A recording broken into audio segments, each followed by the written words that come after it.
очилата много ясно. Усещаш ли на къде отиват нещата? Мисля, че сни.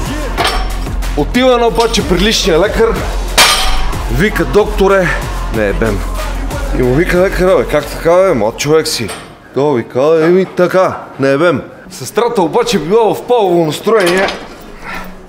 Вика, докторе, аз ще го пробвам. И съм отива с него. Излезнала след това и викала, докторе, това ме пръснал тебане. Влиза доктора, какво става, бе, нали не беше? Бачето му казал, па кога има, ебем.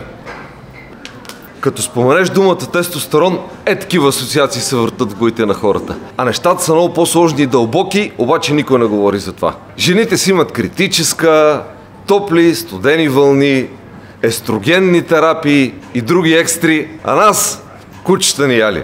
Как го правиш? Колко често го правиш? Няма абсолютно нищо общо с количеството тестостерон, което имаш в организма си. Накратко, тестостерона е това, което те прави мъж. Тестостерона е това, което командва какви рискове ще поемаш, какви пориви за социална активност имаш, колко умело ще шофираш, как ще работиш с машини и не на последно място, дали ще се планираш и колко ще се планираш в дадени и критични ситуации. Ориентиране в пресечени местности, палене на огън, лов. Списъка с дейности е безкраен. Затова не е зле да го следим, да го държим висок, защото това ни помага да бъдем себе си. Модерният начин на живот ни влича в една игра на баланс и шансовете твоят тестостерон да е 20% по-малък от баща ти на същата възраст е огромен. Любимият въпрос – защо? Заради околната среда. Без да навлизам в подробности. Бензинови пари, храни в целофан, вода в пластмасови бутилки, гледане на порно и не на последно място стреса, който ти причинява твоя телефон. Между другото, държа да вмъкна, че днес е 25 ноември 2022 година и аз вчера разбрах, че има световно по футбол. Това се нарича изолация. През 2017 година имах много сериозни проблеми и това много ми се отрази. Стрес, никакъв сън, изключително големи проблеми, на където се обърна. Съня в продължение на година ми беше сигурно по 2-3 часа на нощ. Ядях единствено и само пица и шоколад. Нищо друго. Знам си, толкова бройки пици, купувам си полуфабрикати, зареждам си кашончета с шоколад, изяждаш си пицата, изяждаш след нея 200-300 грама шоколад и така няколко пъти на ден. В общи линии тъпче се като свиня, само и само ми стане малко по-леко на душата, защото буквално не се издържаш. И аз се лъжих, че тренирам тогава, обаче просто съм си отбивал номера. Просто бех в копка на обстоятелствата, знаех какво трябва да направя, всичките компоненти ги имах дори записани, обаче нямаше как. Просто нямаше как да ги приложа в този момент. През пролетта на 2018 глътнах малко въздух и започнах да поправям развалината, в която се бях превърнал. Проучването ми тогава по това време показа, че факторите са само 3. Подбрана истинска храна, тежки тренировки или и спринтове и добър сън. Купих си нощна маска за очи, тапи за уши, започнах да чета преди лягане, да се успивам с книга и да слушам тиха музика през нощта. От масата изчезна абсолютно всичко, освен месо, салата и ядки. Тренировките се сведоха до 3 упражнения с максимална тежест. Клек, лег, тяга. Нищо друго. 45 минути, 4 пъти в седмицата, през останалите дни се набирах, а до спринтове така не стигнах, защото имам херния и по това време и операции се наложи и така нататък, но в общи линии плана беше постигнат. Ела ти яката топка. И сега какво се лъжим? Процесът си отне време. Процесът си отне повече от година, но крайният резултат е, че от нива на тестостерона през 2017 година, които беха на човек на 80 годишна възраст,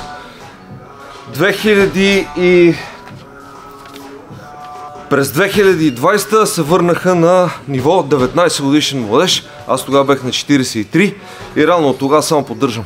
Ключовите моменти при мене са ниско въглехидратно, високо мазнинно хранене, познато като кето, тежки тренировки, непрекъсната физическа активност, дали ще бъдат разходки, дали ще бъде някаква физическа работа между тренировките, няма значение, но не е оставен празен.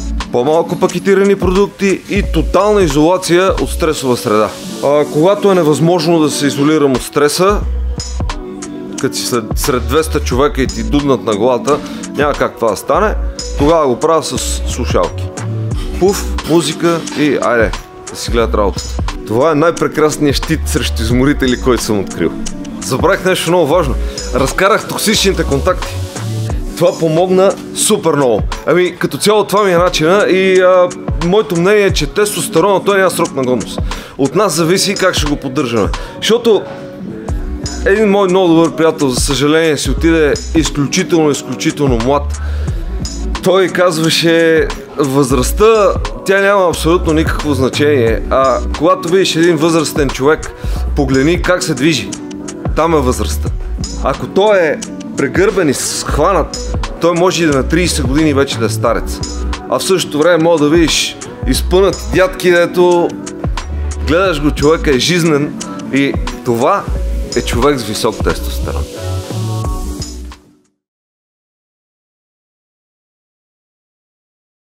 Значи така, ставаш ти една сутрин, а той не. Игнорирате циклопа и едно добро утро ще да каже. Аз в никакъв случай не съм казал, че Роналдо ще е вечен, ама ако си човек в активна възраст, време да вземеш мерки.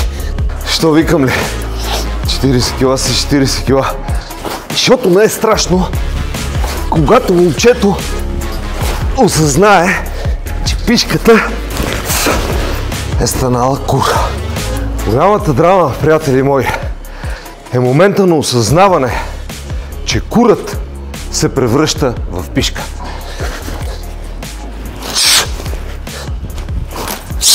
И този момент ще дойде. Но както казва Ария, not today.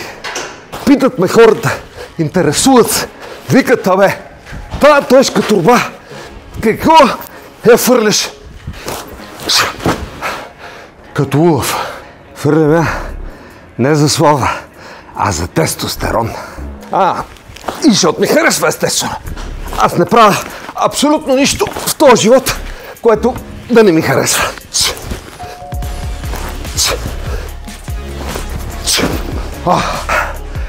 Животът е толкова кратък, че ако направя така, просто би било глупо. Но да се върнем към тестостерона. Това сама си моята камера. Ще пофърлям още малко, защото ми е много кеф днеска.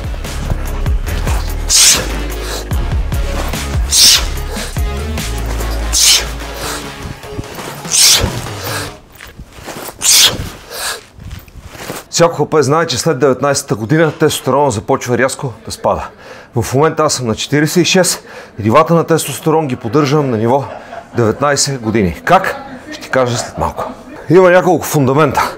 Фундамент номер 1 е да вдигаш свободни тежести. Не машини, не кардио. Свободни тежести. Това, което правя в момента, щанги, дъмбели. Викам един младеж, тая турба ти е тежка. Пич, тя ако ми е лека, аз няма да е барна, бе. Искаш ли тестостерон? Вдигай тежко. Ако още не си започнал, започни да тренираш с тежести. Дигай тежко. Колкото по-тежко, толкова по-добре. Не дай да правиш изолирани упражнения, прави упражнения, които включват колко се може повече мускулни групи, защото това дава тотално различен хормонален отговор на изолираната тренировка. Не ми вярваш на мене? Добре, искам те питам само един въпрос. Кои са спортистите с най-добре развити хармонични тела в света? Сега ще ти кажа, кросфитерите. Ако на мен не вярваш, виж в Google. Какво правят кросфитерите? Тренират цялото тяло. Как го тренират? Всеки ден. Някой от тях по 2 пъти, та и по 3 пъти на ден. И после, аз вчера тренирах бицепс, днеска не мога да дърпам гръб.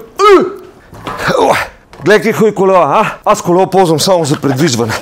Викат, тренирай най-важния мускул сърцето. Естествено, че тренирам най-важния мускул сърцето. Тая турба тежи 40 кила. Аз тежа 70 кила. Тая турба днеска като е дигна, е по този начин 100-200 пъти. Не сърце, ами всичко, което се сетиш, ще съм го раздвижил милиони пъти. Я опитай да го правиш това, докато говориш. И тогава ще си говориме пак. Има някой път, събират се така изморители в залата, между сериите гледат да ме залисват да си приказваме. И на такъв аз му предлагам винаги теста кръчетало. Давам му торба или нещо, което тежи 50% от собственото му тегло и му казвам, добре, като ти е толкова интересна темата, айде да си говорим. Хващаш го и почваш да дигаш. И докато дигаш, ние си говорим. И по това на тебе дъха колко бързо ще ти свърши, аз ще разбера ти всъщност през другото време тренираш ли или само приказваш. Защото да приказваш е лесно. Обаче, как разбираш един човек колко е във форма? След голямо физическо усилие, колкото бързо той успее да си възстанови дъха, толкова в по-добра форма се намира той. Така че който ми казва, прави кардио, прави това, прави онова, аз много добре си знам какво си правя и точно за това ти казвам. Искаш ли тестостерон? Вдигай тежести. Ама ми излезна дъха. Фундамент номер 2. Здрава, истинска храна. Не глупости в опаковки, не такива ета, не онакива ета, не неща 10 и вкусни, не изкуствени вкусове. Месо, яйца, масло, млечни продукти, ако ти понасят, сирена, кашкавали, не спагети, не неща, дето имат по 10. От кеф днеска си забравям мисълта. Яш истинска храна, богата на животински мазнини. Има един витамин, той е по-скоро хормон. Казва се витамин D3. Той се съдържа само и единствено в животински храни и в гъби, които са били изложени на UV светлина. Така че гъбите от разсадник това нещо няма да ти го дадат. Зимно време витамин D3 можеш да си вземеш от добавки и само от животинска храна. Спорно е дали витамин D3 е най-важният за нашето съществуване, но аз съм абсолютно сигурен, че е в топ 3. Искаш ли тестостерон, ти трябва две неща. Витамин D3 и холестерол. Мамо, той каза мръсната дума. Холестерол! Казах я, пиле. Аз изяждам по 20 жълтъка. Ще извиняваш. И да не дава Господ Станиславе. Някак си още съм жив. Еба го, другарко. Увлекох се с тази турба. После ще ви зор на лежанката. Лежанка, между другото, правя абсолютно всеки ден. Аз тренирам не просто цялото тяло всеки ден. Аз тренирам всяка една мускулна група по един и същи начин, абсолютно всеки ден, с възможно най-тежката тежест, която мога да поема. Да, знам, много е вредно и никакви резултати не се получават от това. Какво да правиш? Фундамент номер 3 за висок тестостерон е добрия сън. Изкуство, което аз тепърва имам да усвоявам. Когато спиш добре, понижаваш нивата на кортизола, който е хормон противопоказен на добрия тестостерон. Това са ти трите базови фундамента. Върти сучи, без тях не мога да минеш. Голям смях е като почват да ми разправят. Това не се прави така, онака не се прави така, а па аз си го правим всеки ден.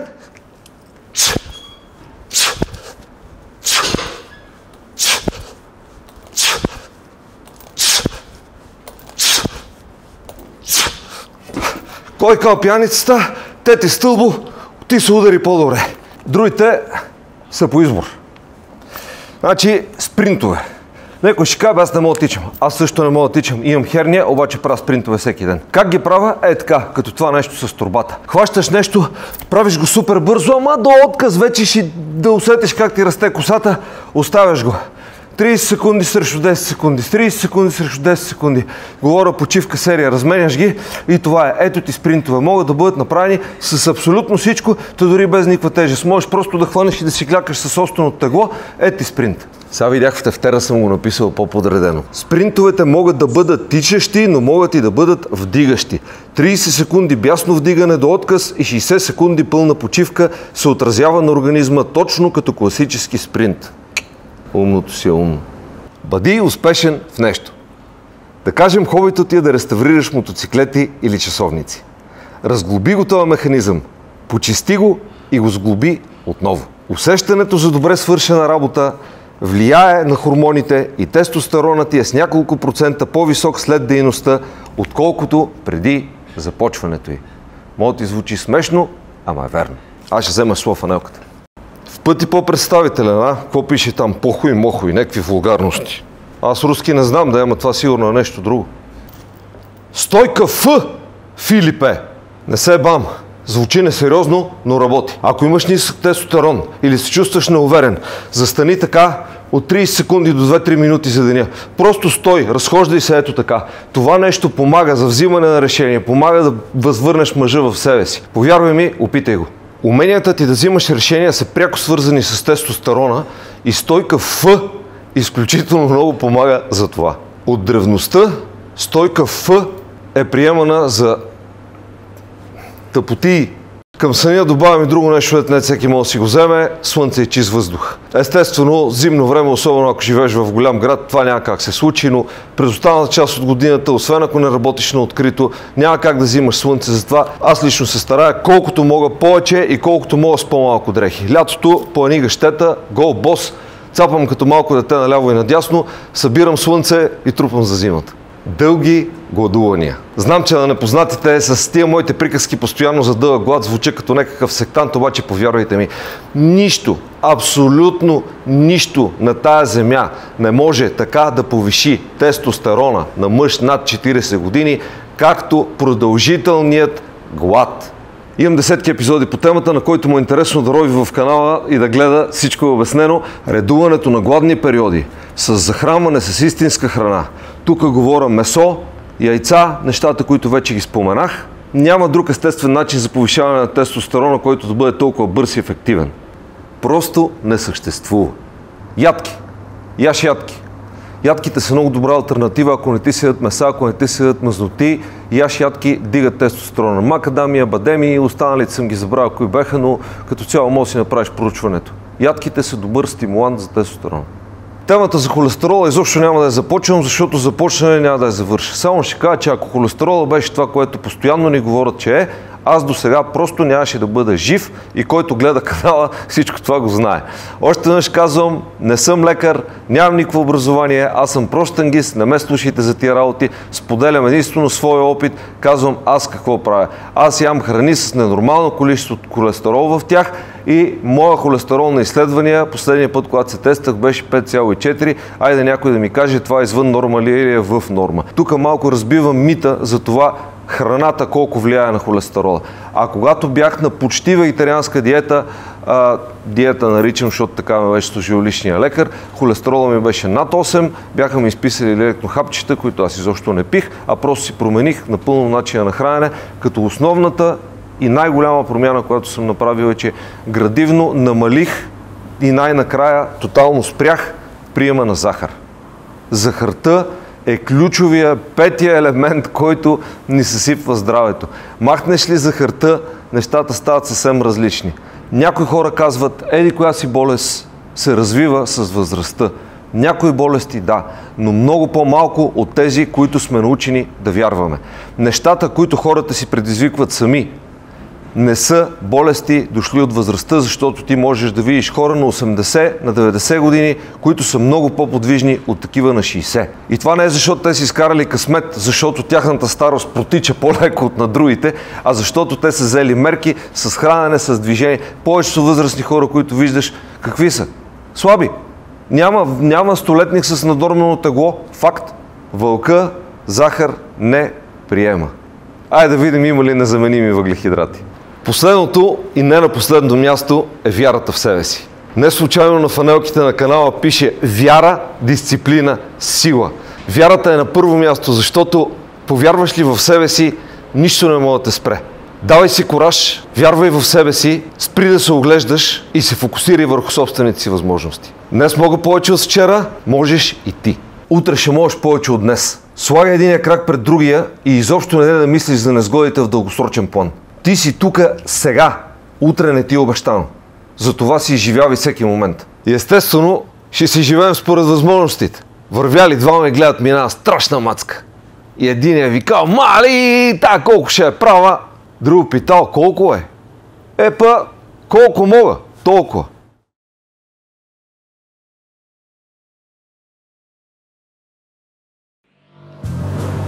А да видим, така пееш ли? Снима ли? Снима. Да изтрием очилата. Намерил един човек една стара газена лампа, потъркал я и не щеш ли от нея излезнал един дух. Господарю, тук съм, за да ти изпълна 2 желания, казал му той. А нашия алчен казал му, не беха ли 3? На което Джина отговорил, я виж какво имаш в гащите. Ти откъде знаеш? Зяпнал нашия. А Джина му отговорил, ей, момче, аз цял живот това работя, бе. В приказки да е така. В живота сваляш кембето и той изпъква. Оптичен тунинг. За всичко друго ще търкаш лампата. Днес обаче сме се събрали да говорим не за външен вид, а за функционалност. Тестостерон е хормона, който те прави мъж. От взимането на решения, през секса, та дори и до телесната ти миризма, той е фактор номер 1. В предишните части на трилогията вече казахме как, кога и защо да го стимулираме. А днес ми се иска да поговорим за това, как да запазим постигнатото. Защото не е толкова важно колко изкарваш, а колко ти остават след данъци. Гадините са много, изброявам основните, като всеки ще си ги подреди по важност за себе си. Стрес, стрес, стрес. Когато ни подгони мечка, имаме в изобилие 2 неща. Нацапани гащи и хормона кортизол. Активира се режима бий се или бягай, който е решаващ за нашето оцеляване като животински вид. В краткосрочен план това ни спасява живота, но нивото на този хормон е проектирано да остане високо за минути, в екстремни ситуации може би часове, но в никакъв случай за дни и месеци, както успешно ни го налага съвременното ежедневие. Кортизола и тестостерона са като ин и ян. Колкото повече произвеждаш от единия, толкова по-малко ще имаш от другия. Ленено семе. Следващия път, когато жената ти натресе една паница пълна с последния писък на биомодата, учтиво и кажи да си го еде тя и се пресегни към баката с маслото. Не съществува друг природен продукт, който така ефективно да унищожава тестостерона като лененото семе. Клинични експерименти показват, че при прием от 30 грама в продължение на 30 дни, нивата на тестостерон спадат до 70% от началната стойност. Което ме навежда на мили спомени как го купувах с килограми, за да живея здравословно. Невежеството, my dear friends. Мента, соя и всички техни производни. Знам, че любителите на облачни напитки и тофу няма да ми се изкефат, ама пичове, не убивайте вестоносеца. Фактите си факти, на мен не вярвай, чети. И тук стигаме до малкия гремлин в кухненския шкаф. Тефлоновия тиган. Тефал, ти мислиш за всичко, беше верието на всяка модерна домакиня и какъв мъж си ти, ако не си купил поне един съд, който не загаря и в същото време ти се сипва хормоналния баланс. 2 в 1, без никакви усилия. Тефлона е смърт за тестостерона. Освен това, в дългосрочен план, използването му води до намаляване на размера на пениса и тестисите. Според теб дали си измислям или са правени проучвания? Намира се в тавани. Тавани ли бе? Изключително труден за избягване. Намира се в тигани, тави, фритюрници и в тия новите ерфраери, дето са супер полезни, защото не използват мазнина. На мен ми е ясно, че съпругата ще е трудно да убедиш да спре да ги използва, но все пак е нещо, което да го имаш предвид, когато готвиш по мъжки. За себе си наскоро открих едно решение – чудотворните керамични тигани. Предполагам, че след 20 години ще разберем и те за какво са били вредни, но за момента са приемлива алтернатива на тефлона. Плачещи жени. Чисто еволюционно на теб нема как да ти се ебе, коги жена ти реве. Освен ако не си за друг доктор, но всеки му своето. Порно. Въпреки краткотрайния пик, докато гледаш, в дългосрочен план това ти се сипва тестостерон. Механизмите за производство се променят, темата е дълга, свързана и с допамина и ще оставим за друг път. Еякулация. Като си се изпразнил и вече не щеш. Също като кога си гладен, па се наядеш. Защото като фърлиш семката и пролактина рязко се покачва и той по същия начин като кортизола е в съотношение ин и ян с тестостерона. Или казано по-народно, кое не се празни, го пълнат. Това ще го изчета, че вече глава не остана. Пролактина е семейният хормон. Повишен е при кърмещи жени и мъже, на които скоро в семейството се е родило бебе. Задържането на спермата е метод, който естествено повишава тестостерона. Негативът е, че няма да свършваш както си свикнал, а позитивите ще оставя да откриеш сам. Значи трябва да си наясно, че олиото и то не помага. Имам епизод по темата. Всяка мазнина, която е от семка, предизвиква възпаление и убива потенциално тестостерон. Това потенциално за какво казах, нямам представа. Рапица, слънчогледово семе, сусам или така нашумелите в последните години индустриални масла за готвене, като екстракт от гроздова семка и други подобни, съсипват в някаква степен най-ценният ти хормон. И нали сме се разбрали? Очевидно не съм лекар, затова моето мнение си е мое мнение. Задължително си проверявай фактите и си прави сметка за себе си. Храни в целофан и вода в пластмасови бутилки. Супер удобни, изключително трудни за избягване, но като го имаш предвид, можеш нещо да направиш по въпроса. Плахи и неуверени хора. В тяхната компания или се разколебаваш, или притихваш, за да не им правиш живота по-труден. И в двата варианта твоята увереност намалява в процеса на общуването, защото тестостерона не е хормона, който обича тишина. И не казвам, че нещо трябва да предприемеш, но можеш да го компенсираш с една здрава тренировка. Бензинови изпарения. Ако работиш на бензинска станция, извинявай, нищо не мога да предложа. За всички останали в града, прозорците догоре и не дишай. И гранде финале, състоянието, с което се боря от години. Недоспиването. Това е голямо. Мога да ядеш, да гладуваш, да тренираш като животно, да правиш всичко както трябва, но не спиш ли добре, никога тестостерона няма да ти бъде на оптималните за твой организъм нива. Ден, два, три естествено няма да ти се отразят, но започне ли да става системно, тестостерона започва да страда. Липсата на сън е предпоставка за различни здравни проблеми, които няма да изброявам. Но общото правило е, че искаш ли добро здраве, ти трябва добър сън. Тишина, музика, изолация, тапи за уши, маска за лице, хранене непосредствено преди лягане, въздържание от храна няколко часа преди сън, каквото работи за теб. Съня храни тялото като нищо друго. В личен план това е най-голямата ми битка, която водя, не печеля, но не спирам да се опитвам. Его! Дописвам този сценарий в 2:30 сутринта. Буден съм от час и половина и след малко тръгвам за залата. Мога да блея до развиделяване, а мога и да оползотворя времето, като инвестирам в себе си. С думите на Хомър Симпсън, ако живота ти даде лимони, направи си лимонада. Но ако ти даде диабет, не дей да си правиш лимонада. С това слагам край на трилогията за мъжката сила. Пожелавам ти здраве и успех. Не спирай да се движиш и ще се видим в следващия епизод. До скоро! И лайквай, не се прави!